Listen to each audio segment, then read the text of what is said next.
Salut les investisseurs, j'espère que vous allez bien et bienvenue dans cette nouvelle vidéo de Portefeuille Dividende. Alors aujourd'hui nous allons analyser une nouvelle entreprise américaine, pas forcément connue du grand public, mais qui a finalement depuis des décennies des résultats tout bonnement exceptionnels. Il s'agit de Genin Spark Company, mais avant n'hésitez pas à vous abonner, à liker, à partager. Let's go, c'est parti! Donc à l'heure où je tourne la vidéo, le prix du cours de l'action Genins est de 171,98 $. Alors concernant le résumé, j'ai pas trouvé grand chose. Pour faire un résumé général, c'est une entreprise qui est spécialisée dans la distribution de pièces automobiles en général et notamment aux États-Unis. Et la dernière info en date, c'est qu'en septembre 2017, Genin Spark annonce l'acquisition d'Alliance Automotive Group, une entreprise européenne du même domaine pour environ 2 milliards de dollars. Donc ces différentes activités sont pièces de rechange et accessoires automobiles, pièces de rechange et accessoires industriels, fournitures et mobilier de bureau.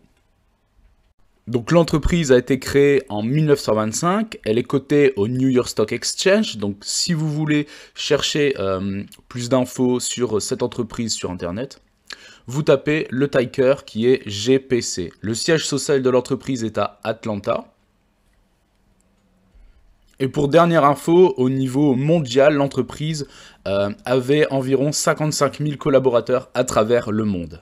Donc finalement, pour plus de détails, on passe directement sur le site officiel de l'entreprise. Donc là, vous voyez par contre, ils mettent fondée en 1928. Genin Spark est une organisation de services mondiale engagée dans la distribution de pièces de rechange automobile et industrielle. Au total, la société sert au niveau mondial tous ses clients via un énorme réseau de plus de 10 000 sites dans 17 pays et compte à l'heure actuelle, pour les données les plus récentes, 58 000 employés à travers le monde.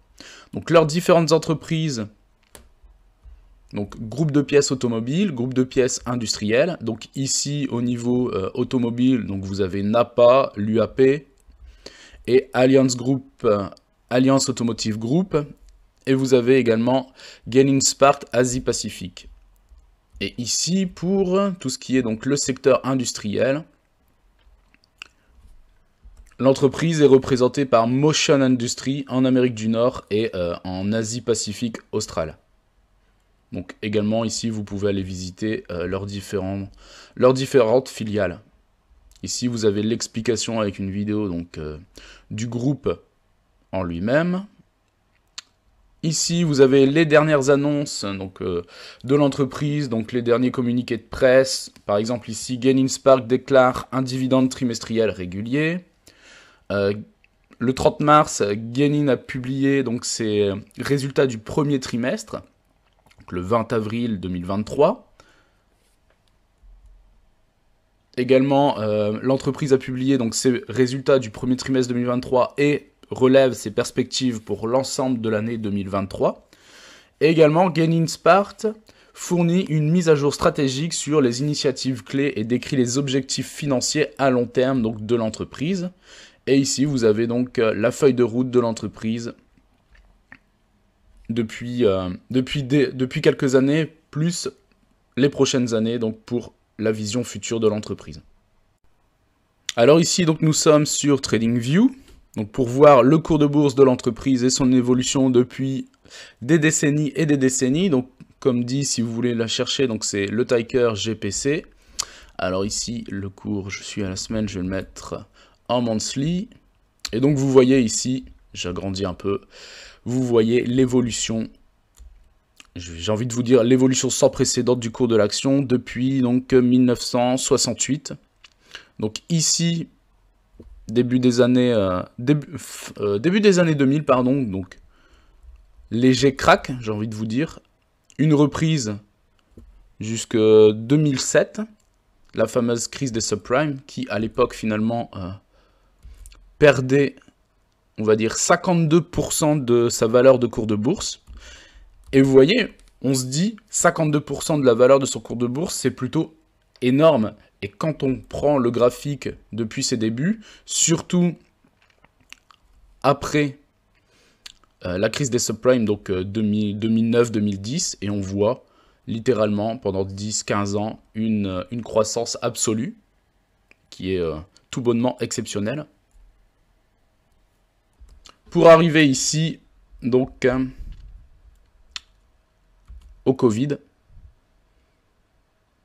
qui perd finalement, on va dire, pareil, moins 53, moins 54% de sa valeur.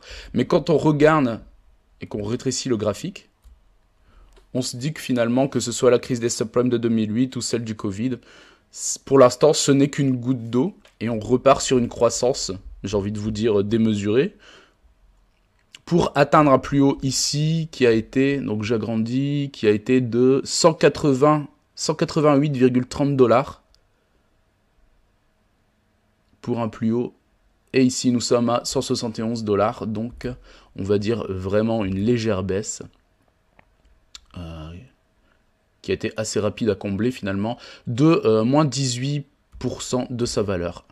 Et donc on peut se dire, en l'état actuel des choses, que l'entreprise est une entreprise qui combat l'inflation vu la croissance sur le marché boursier.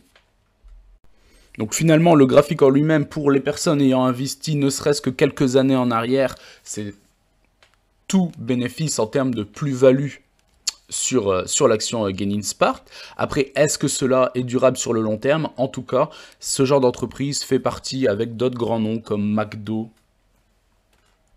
Chevron, ABV, etc., comme beaucoup d'autres finalement multinationales américaines qui, pendant les périodes de récession, sont des entreprises sur lesquelles les investisseurs veulent se réfugier via la solidité, que ce soit de la croissance, mais également du dividende que nous verrons par la suite. En tout cas, c'est très positif. La seule question, c'est est-ce durable à long terme? Personne finalement ne peut le savoir. En tout cas, c'est une entreprise clairement de top qualité, qui n'est pas forcément connue des investisseurs particuliers dans son ensemble, mais qui est potentiellement à mettre dans son portefeuille. Alors, au prix actuel, je ne recommande pas de rentrer actuellement sur l'entreprise, mais en tout cas, c'est une entreprise à mettre dans sa watchlist. Alors ici, donc, nous sommes sur dividende.com, dividende.com. Donc ici, le dividende versé par l'entreprise au cours de l'année est de 3,80 $. Le rendement actuel est assez faible finalement vu le prix du cours de l'action par rapport au dividende. Le rendement est donc de 2,21%. Alors, concernant le average price recovery, c'est assez rapide, hein, il faut 2,3 jours à l'entreprise pour qu'elle retrouve son cours de bourse avant détachement du dividende. Et donc finalement, il y a un grand débat par rapport aux personnes qui disent les dividendes ne font pas gagner d'argent aux investisseurs. Mais quand on voit par exemple ce genre d'entreprise qui, après avoir payé ses investisseurs, donc concernant les actions, le versement des dividendes, il faut finalement 2,3 jours à l'entreprise. Donc l'entreprise, 3 jours après avoir payé ses actionnaires en dividendes, elle retrouve le cours de bourse. Donc finalement, c'est comme si qu'il n'y avait eu aucune latence sur le cours. Donc ça, c'est quelque chose de très positif. Ensuite, concernant le payout ratio, je trouve qu'il est quand même assez conservateur et c'est très très positif. 39%. Donc ça veut dire que l'entreprise ne prend que 39% de tous ses bénéfices et qu'elle redistribue à ses actionnaires. Donc en gros, finalement, c'est une entreprise qui est extrêmement bien gérée, d'après ses chiffres, qui est très conservatrice, et qui, grâce finalement à cette marge, peut voir les années à venir plus sereinement. Et si par exemple il y aurait des baisses d'activité, de chiffre d'affaires et de bénéfices, elle pourrait combler ce manque via le fait que son payout ratio, sa distribution est assez conservatrice. Et tenez-vous bien, juste en dessous, vous voyez 68 années consécutives d'augmentation du dividende. Donc vous voyez, avec le payout ratio conservateur et finalement cette entreprise qui fait partie des dividendes king, 68 années d'augmentation de dividendes, c'est tout bonnement exceptionnel. Donc voilà pourquoi je disais également que c'est une entreprise de très bonne qualité. Pas forcément pour rentrer actuellement sur le marché, mais en tout cas, c'est une entreprise sur laquelle, quand vous investissez, vous pouvez dormir sur vos deux oreilles, même si on n'est jamais à l'abri de rien en investissement. Le dividende est lui versé de façon trimestrielle, comme la majorité des sociétés aux États-Unis. Donc le secteur, donc lui c'est le secteur discrétionnaire qui, dans sa globalité, est aux environs de 1,89%. Et finalement l'entreprise fait mieux que le secteur en lui-même puisqu'elle est à 2,21%. Concernant ici la capitalisation de l'entreprise sur le marché, elle est estimée à 23,6 milliards de dollars. Donc concernant les dividendes donc versés de façon trimestrielle pour Genin Spark, donc la dernière fois, le dernier paiement a été effectué le 3 avril pour un montant de 95 cents par action. Et le prochain dividende sera versé le 3 juillet pour un montant de 95 cents également. Et celui-ci, donc, comme on l'a vu précédemment, a été déclaré. Et donc c'est même noté sur le site officiel de l'entreprise. Passons maintenant à l'historique des dividendes. Alors, donc vous voyez ici déclaré en vert 95 cents. Alors ici, donc 2022, donc 3,58 dollars de dividendes à l'année. 2021, 3,26. 2020, 3,16. 2019, 3,05. 2018, 2,88 dollars. 2017, 2,70. 2016, 2,63. 2015, 2,46. 2014, 2,3 dollars. 2013, 2,15 dollars. 2012, 1,98. 2011, 1,80. Et ainsi de suite. Donc finalement, pendant 68 années consécutives, donc c'est tout bonnement exceptionnel, donc également très positif. Et quand vous voyez, ici la croissance par contre du dividende, pour maintenir finalement 68 années d'augmentation de dividendes consécutivement, il ne faut pas non plus avoir une croissance importante chaque année, parce que ce n'est pas soutenable sur le long terme. Donc on voit ici... entre 2010 et 2011, on va dire 10% d'augmentation. 2011 à 2012, 10% également. 2012 à 2013, 8%. Et vous voyez, l'entreprise commence à réduire petit à petit la croissance du dividende. Entre 6 et 7% en 2014, 2015 et 2016. Et vous voyez ici, 2017, 2,6%. 2018, 6,66%. Et là, sur les dernières années, on est entre 6 et 3%. Donc finalement, je dirais que sur les 5 dernières années, la croissance du dividende a légèrement ralenti. Mais entre 3 et 5%, c'est tout à fait convenable, sachant que le payout ratio est très conservateur. Donc également très positif pour les années à venir et pour l'entreprise en elle-même. Et finalement, ça donne un poids plus important également pour les investisseurs qui savent que, ayant une stratégie donc de dividendes, ce genre d'entreprise est tout bonnement bénéfique pour eux. Alors ici, donc, je suis sur Monin. Donc concernant les statistiques, donc comme on l'a vu, le rendement 2,2%, et eux calculent la croissance. Donc sur les dernières années, mine de rien, j'ai envie de vous dire, elle est estimée à 6% par an sur les 5 dernières années, ce qui est finalement plutôt positif également. Alors ici, on voit le prix sur les 10 dernières années, donc clairement en augmentation, en croissance continue comme on a pu le voir.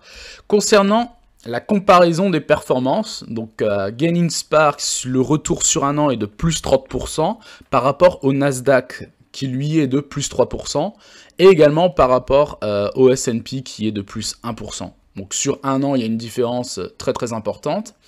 Et on va voir également sur les 5 dernières années, c'est plutôt positif aussi, puisque Genin bat les indices. Donc sur les 5 dernières années, plus 121%, alors que le Nasdaq, lui, ne fait que, j'ai envie de vous dire, ne fait que plus 98%, et le S&P 500 ne fait que plus 57%. Donc on voit que même l'entreprise en elle-même bat les indices. Et bat également le secteur discrétionnaire qui, lui, sur un an, est à moins 11%, mais par contre, sur 5 ans, est à plus 62%. Donc, en gros, c'est une petite pépite. En tout cas, ce que je pense personnellement de cette entreprise. Et donc ici, on voit depuis 2002 donc l'historique de la croissance du dividende, qui est stable et qui a une moyenne finalement de 5 à 6%, ce qui est également très très positif. On continue ici donc sur Yahoo Finance avec les différentes datas, donc les éléments financiers concernant l'entreprise, donc ici sur les 4 dernières années, donc depuis 2019. Alors, en 2019, l'entreprise avait généré un chiffre d'affaires donc de 17,5 milliards de dollars pour, tenez-vous bien, un bénéfice de 621 millions. Et oui, on voit que la marge n'est pas très importante. Ici, 2020, donc l'entreprise a généré 16,5 milliards de dollars de chiffre d'affaires. Donc il y a forcément une baisse, comme quasiment toutes les entreprises pendant la période du Covid. Donc baisse de 1 milliard de chiffre d'affaires et par contre une dette de 29 millions. 2021, chiffre d'affaires, donc forcément en augmentation donc par rapport à 2020, mais également par rapport à 2019, pour atteindre quasiment 19 milliards de dollars, pour des bénéfices également en hausse, pour atteindre quasiment 900 millions de dollars. Et 2022, également en très nette hausse, un chiffre d'affaires de 22,1 milliards, pour un bénéfice de 1,20 milliard de dollars. Donc à part l'épisode Covid, sinon on voit que l'entreprise est en constante augmentation. Et donc pareil là sur les deux dernières années avec le bénéfice engendré. Concernant les évolutions des recommandations, donc le taux de recommandation par les différents analystes et spécialistes est estimé à 2,7 sur 5. Donc c'est entre détenir et acheter légèrement ou renforcer les positions. Alors finalement, chose très intéressante ici concernant les autres statistiques et éléments financiers de l'entreprise, vous voyez ici la valeur de l'entreprise par rapport au chiffre d'affaires. Donc la valeur de l'entreprise est à 27 milliards de dollars et le chiffre d'affaires, on l'a vu précédemment, était aux alentours des 18-19 milliards. Et donc finalement, le ratio n'est que de 1,21%. Finalement, l'entreprise n'est pas si surévaluée que ça dans sa globalité. Donc concernant, on l'a vu, donc la rentabilité, donc comme on l'a vu sur les graphiques des éléments financiers entre chiffre d'affaires et bénéfices, on voit que la marge bénéficiaire est quand même assez faible, 5,50%, et la marge d'exploitation donc sur l'année dernière est de 7,69%. Donc, concernant le compte de résultat, donc le revenu par action est de lui, sur l'année dernière toujours, est de 159,83 $. La croissance trimestrielle du chiffre d'affaires établi sur l'année dernière, donc sur les 12 derniers mois, est à une moyenne de 8,80%, ce qui est plutôt positif. Le bénéfice brut sur l'année dernière donc de l'entreprise est estimé à 7,74 milliards de dollars. Pour un bénéfice ici, donc un bénéfice net disponible et donc potentiellement distribuable de 1,24 milliard de dollars. Ici, le EBITDA, c'est-à-dire l'excédent brut d'exploitation, est de 2 milliards 08. Et donc la croissance trimestrielle des bénéfices établie sur les 12 derniers mois, donc sur l'année dernière, est également très positive puisqu'elle est aux alentours des 23,60%. On passe ici donc sur l'évaluation des risques ESG, c'est-à-dire environnementaux, sociaux et de gouvernance. Finalement, l'entreprise est correctement notée, c'est-à-dire en termes de niveau de controverse, il est modéré, établi à 2.